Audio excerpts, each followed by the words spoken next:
Hey there, this is Jen, and thanks for joining me today. Today I'm participating in a video hop, and this is for the CardHoppin Facebook group. We take one theme and choose one of two techniques every month, and we would love to have you join if you'd love to participate. So, kind of like a challenge group. So, for the month of February, the theme is Make It Sparkle, and there are two techniques with embossing folders. It's either going to be embossing folders with pattern paper or embossing folders with vellum. I am going to go ahead and do a few cards using embossing folders with pattern paper. And I honestly don't think I have ever done embossing folders and pattern paper. So one of them is going to be a 3D embossing folder, and then I grabbed two others that are just normal embossing folders.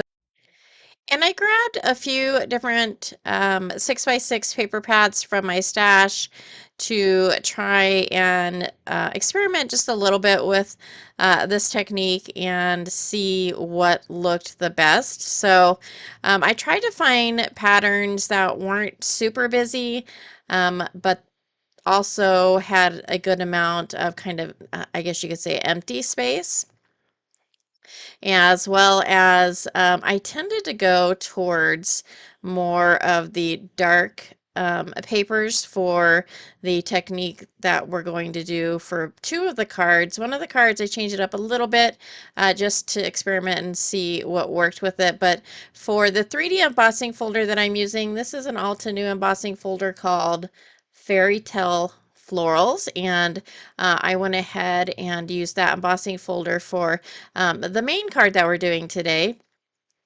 And again, this one's a 3D. And then we're going to take some white pigment ink. I'm using the Brutus Monroe Alabaster white pigment ink, and just kind of rotating that across the um, image lightly, and it's just going to capture all of that raised area. And it's such a easy a technique that turns out so beautifully without like hardly any effort at all. And for the most part, the ink stays on only that raised embossed area, but this is really pretty, and this would be really fun to do with a bunch of different 3D embossing folders. And pigment ink usually stays wet for a while, so I'm going to go ahead and set that aside and work on these other cards. So this next card, I am using another embossing folder. This one, I believe, is from Creative Expressions, and the paper pad is a 6x6 from Minte, and it's called Autumn Splendor. It's a really gorgeous paper pad, and I love this pattern. So this one's a little bit lighter, so I'm not going to use the white pigment ink for this one. I thought I would try a colored pigment ink, so I'll run this through my die cut machine, and then I'm going to grab another pigment ink. This is VersaFine Clair in Twilight. And I'm going to use the same technique, just using some circular motions with that ink.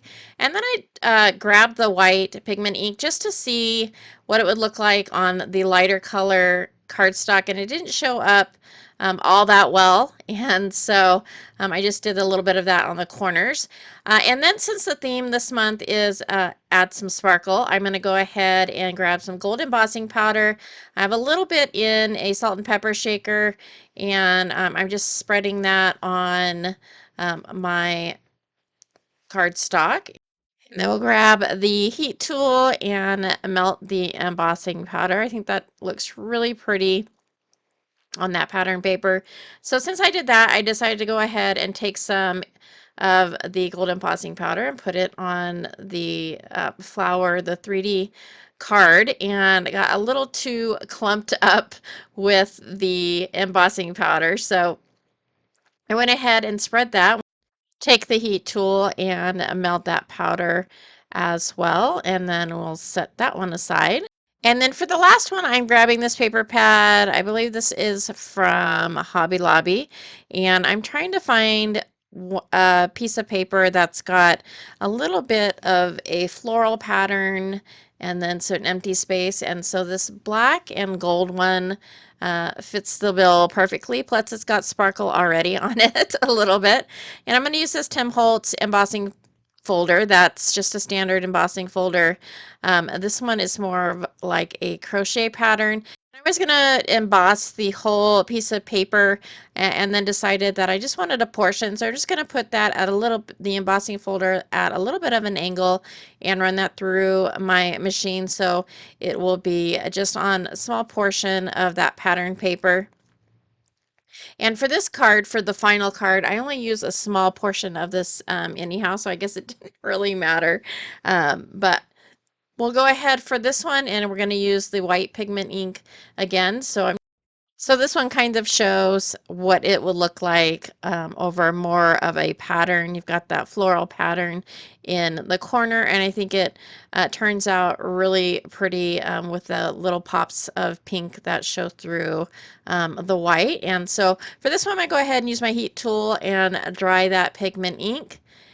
And then we will go ahead and work on the one card that we're going to make during this video, and then I'll show you the other two cards that were finished off screens. So my background's going to be or my card mat's going to be that turquoise background. It's got a little bit of an ombre look to it, and so I need to trim down my 6x6 sheet. So I'm going to trim that down so it leaves about a 1/4 of an inch border all around. While I'm finishing off that card, I wanted to talk a little bit about the CardHoppin group. It's a Facebook group we started a few years ago and then took I think probably about a 2-year hiatus and then just started back up again in January. It's a group that anybody can join. I will put a link to the Facebook group below. So if you would like to join and participate, we would love to have you. There will be a few others on the Hop this month, so if you go ahead and click on the playlist in the video description, you will find all of the other participants. So each of us has picked which technique we want to do. So again, this month is embossing folders either with pattern paper or embossing folders with vellum, and the theme is Make It Sparkle.